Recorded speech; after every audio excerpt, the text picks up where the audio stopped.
जय माता दी। आइए दोस्तों, आज सुनते हैं हम एक बुढ़िया माई की, संतोषी माता की व्रत की कथा। एक बुढ़िया माई थी, उसके 7 बेटे थे।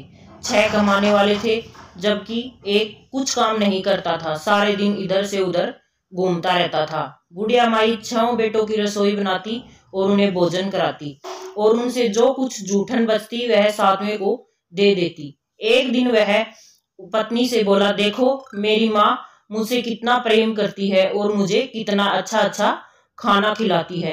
वह बोली, क्यों नहीं, सबका जूठा जो तुमको खिलाती है। वह बोला, ऐसा नहीं हो सकता, मेरी माँ बहुत अच्छी है, तुम झूठे नाम लगा रही हो। मैं जब तक आंखों से नहीं देख लूं मैं यह सब नहीं मान सकता। वह हंसकर बोली, देख लोगे तब मान लोगे क्या? तो वो बोला, हाँ मान लूंगा। कुछ दिन बाद एक त्योहार आया। घर में 7 प्रकार के भोजन और चूरमे के लड्डू बने। वह यह सब देखने के लिए रसोई में एक पतला सा वस्त्र ओढ़कर सो गया, और वह कपड़े में से सब कुछ देख रहा था। 6 भाई भोजन करने आए। उसने देखा माँ ने उनके लिए सुंदर आसन बिछाकर अच्छा भोजन करवाया और उन्हें भोजन करवाकर भेज दिया, और 6 भोजन करके उठकर चले गए। थालियों में लड्डुओं के टुकड़े उठाकर एक लड्डू बनाया और उनका जूठा साफ कर दिया। बुढ़िया माँ ने उसे बुलाया कि आजा बेटा, तू भी भोजन कर ले। तब वह सब देख रहा था तो उसने बोला कि माँ मुझे भूख नहीं है, मैं तो विदेश जा रहा हूँ। माँ ने कहा, कल जाता आज चला जा। वह बोला, हाँ आज ही जा रहा हूँ। यह कहकर वह घर से निकल गया। 7वें बेटे को विदेश जाना था। अब वह चलने लगा तो चलते चलते उसे अपने पत्नी की याद आ गई। वह गौशाला में उपले थाप रही थी। वहां जाकर बोला, हम जावें परदेश, आवेंगे कुछ काल बाद, तुम रही हो संतोष से धर्म आपनो पाल। यह सुनकर वह बोली, जाओ पिया आनंद से, हमारो सो चटाए, राम भरोसे हम रहें, ईश्वर तुम्हें सहाय। 2 निशानी आपन देख धरू में धीर, सुधीमती हमारी बिसारियो, राखियो मन गंभीर। वह बोला, मेरे पास तो कुछ नहीं है, यह अंगूठी है सो ले, और अपनी कुछ निशानी मुझे दे दे। वह बोली, मेरे पास क्या है, यह गोबर भरा हाथ। यह कहकर उसकी पीठ पर गोबर के हाथ की थाप मार दी और वह चला गया। चलते चलते वह दूर देश जा पहुंचा। वहां जाकर एक साहूकार की दुकान थी। वहां जाकर कहने लगा, भाई मुझे नौकरी पर रख लो। साहूकार को जरूरत थी, बोला रह जा। लड़के ने पूछा कि मुझे तनख्वाह क्या मिलेगी? साहूकार ने कहा, काम देखकर दाम मिलेंगे। साहूकार की नौकरी मिली। वह सुबह 7 बजे से 10 बजे तक नौकरी करने लगा। कुछ दिनों में दुकान का सारा लेन देन, हिसाब किताब, ग्राहकों को माल बेचना, सारा काम करने लगा। साहूकार के 7-8 नौकर थे, वे सब चक्कर खाकर गिरने लगे। यह तो बहुत होशियार बन गया। सेठ ने भी काम देखा और 3 महीने में ही उसको आधे मुनाफे का हिस्सेदार बना लिया। वह कुछ वर्ष में ही नामी सेठ बन गया और मालिक सारा कारोबार उस पर छोड़कर चला गया। इधर उसकी पत्नी और सास ससुर दुख देने लगे। सारी गृहस्थी का काम करा के उसे लकड़ी जंगल लाने के लिए जंगल में भेज देते। इस बीच घर के आटे से जो भूसी निकलती उसकी रोटी बनाकर रख देते, और फूटे नारियल की नारियली में पानी।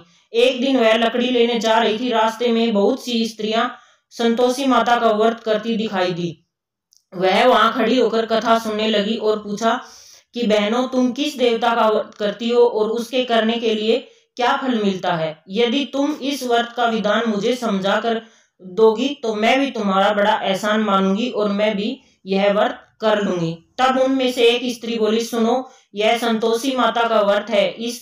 इसके करने से निर्धनता, दरिद्रता का नाश होता है, और जो कुछ मन में कामना हो वह संतोषी माता की कृपा से पूरी हो जाती है। तब उसने उससे व्रत की विधि पूछी।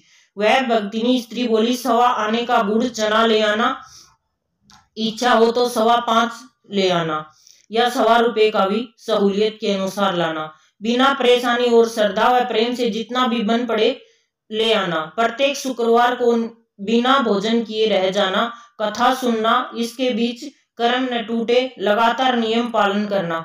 सुनने वाला कोई न मिले तो घी का दीपक जलाकर उसके आगे या जल के पात्र को सामने रखकर कथा कहना। जब कार्य सिद्ध न हो, नियम का पालन करना, और कार्य सिद्ध हो जाने पर व्रत का उद्यापन करना। यदि किसी के ग्रह खोटे भी हों तो भी माता वर्ष भर में कार्य सिद्ध कर देती है। फल सिद्ध होने पर उद्यापन करना चाहिए, बीच में ही नहीं। उद्यापन में 2.5 सेर आटे का खाजा तथा इसी परिमाण में खीर तथा चने का साग करना। 8 लड़कों को भोजन कराना। जहां तक मिले देवर जेठ भाई बंधु हो, न मिले हो तो रिश्तेदारों और आस पास पड़ोसियों को बुलाना, उन्हें भोजन करा देना। दान दक्षिणा दे माता का नियम पूरा करना। उस दिन घर में खटाई न खाना। यह सुन बुढ़िया के लड़के की बहुत चल दी। रास्ते में लकड़ी के बोझ को बेच दिया और उन पैसों से गुड़ और चना माता के व्रत के लिए तैयारी करने लगी। सामने मंदिर देखकर पूछने लगी, यह मंदिर किसका है? सब कहने लगे, संतोषी माता का मंदिर है। यह सुनकर माता के मंदिर में जाकर चरणों में लौटने लगी। दीन हो विनती करने लगी, मैं निपट अज्ञानी हूँ, व्रत के कुछ भी नियम नहीं जानती, मैं दुखी हूँ। हे माता जगत जननी, मेरा दुख दूर कर, मैं तेरी शरण में आई हूँ। माता को दया आ गई।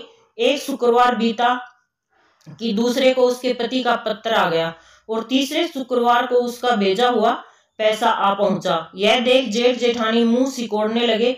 लड़के उसको ताने देने लगे कि काकी के पास पत्र आने लगे, रुपया आने लगा, अब तो काकी की खातिरी बढ़ेगी, मतलब इसकी खातिर बढ़ जाएगी। बेचारी सरलता से कहती, भैया कागज आवे रुपया आवे, हम सब के लिए अच्छा है। ऐसा कहकर आंखों में आंसू भरकर संतोषी माता के मंदिर में आकर मातेश्वरी के चरणों में गिरकर रोने लगी। माँ, मैंने तुमसे पैसा कब मांगा है? मुझे पैसे से क्या काम है?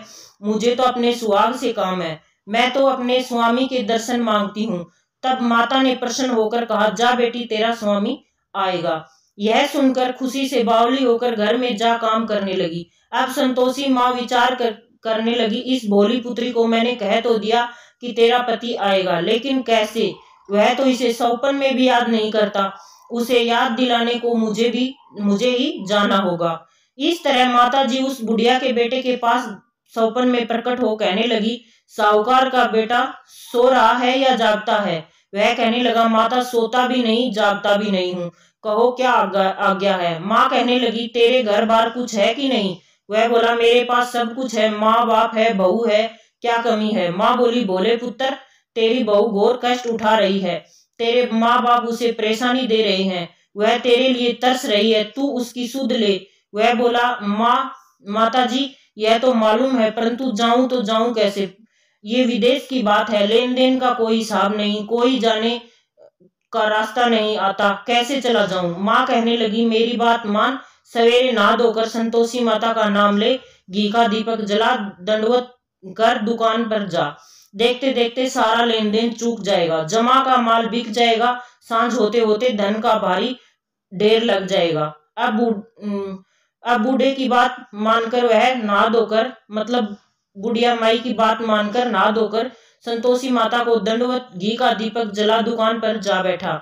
थोड़ी ही देर में देने वाले रुपया लाने लगे, लेने वाले हिसाब लेने लगे, कोठे में भरे सामान की खरीदार नगद दाम दे सौदा करने लगे। शाम तक धन का भारी ढेर लग गया।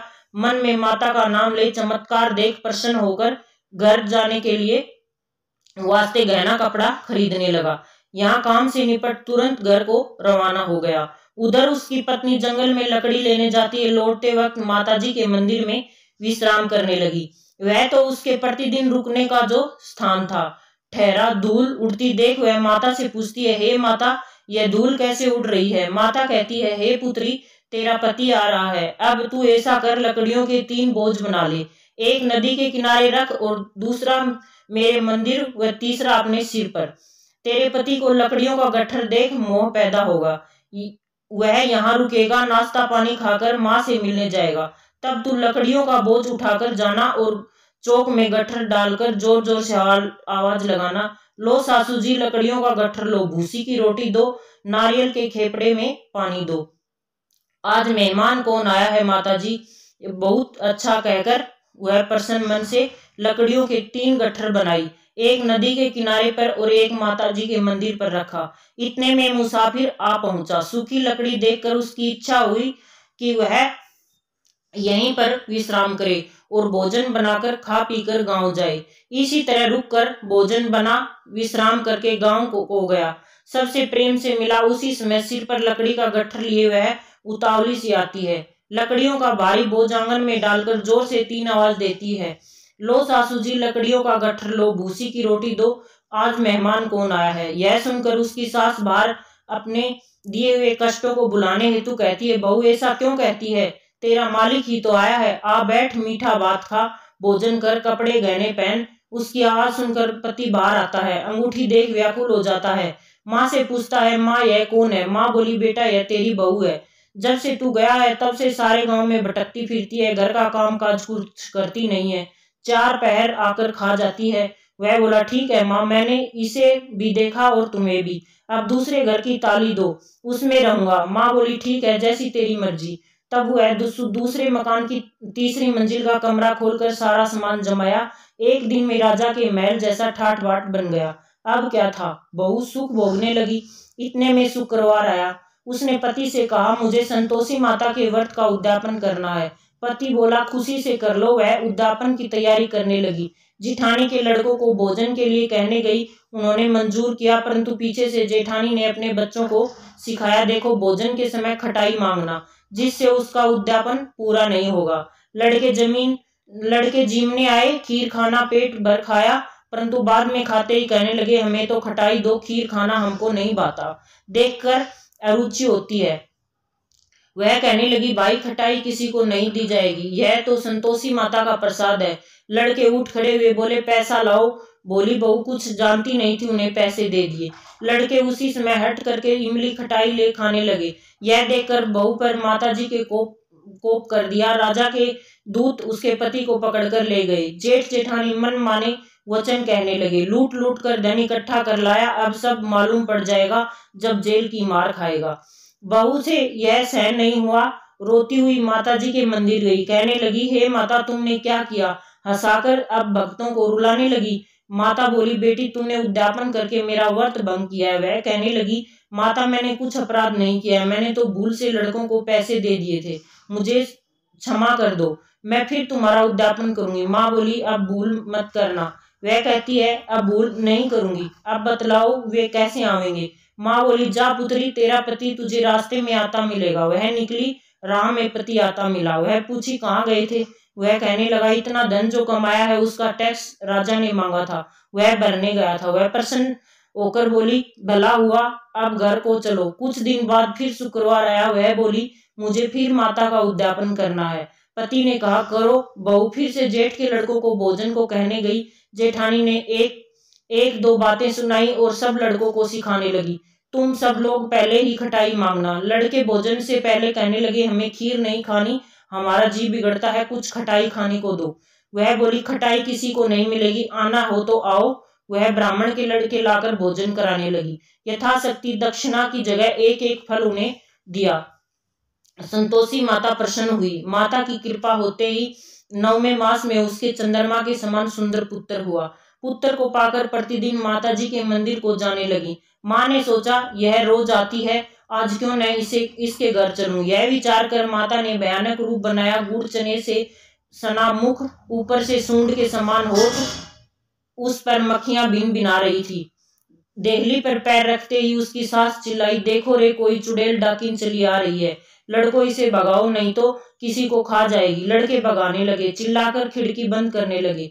बहू रोशनदान में से सब कुछ देख रही थी। प्रसन्नता से पगली बन चिल्लाने लगी, आज मेरी माताजी मेरे घर आई है। वह बच्चे को दूध पीने से हटाती है, इतने में सास का क्रोध फट जाता है। वह बोली, क्या उतावली हुई है, बच्चे को पटक दिया। इतने में माँ के प्रताप से लड़के ही लड़के नजर आने लगे। वह बोली, माँ मैं जिसका व्रत करती हूँ यही तो है वो संतोषी माता। सब ने माताजी के चरण पकड़ लिए और विनती कर कहने लगे, हे माता, हम मूर्ख हैं, अज्ञानी हैं, तुम्हारे व्रत की विधि हम नहीं जानते, व्रत भंग कर हमने बड़ा अपराध किया है, जग माता आप हमारा अपराध क्षमा करो। इस प्रकार माता प्रसन्न हुई। बहू को प्रसन्न हो यह फल दे, जैसा फल दिया वैसा माता सबको दे। जो ये पढ़े उसका सब काम पूरा हो, और जो यह सुने उसके भी सभी काम पूरे हों। कहते सुनते उकारा बढ़ते, सबका काम पूरा हो। हे माता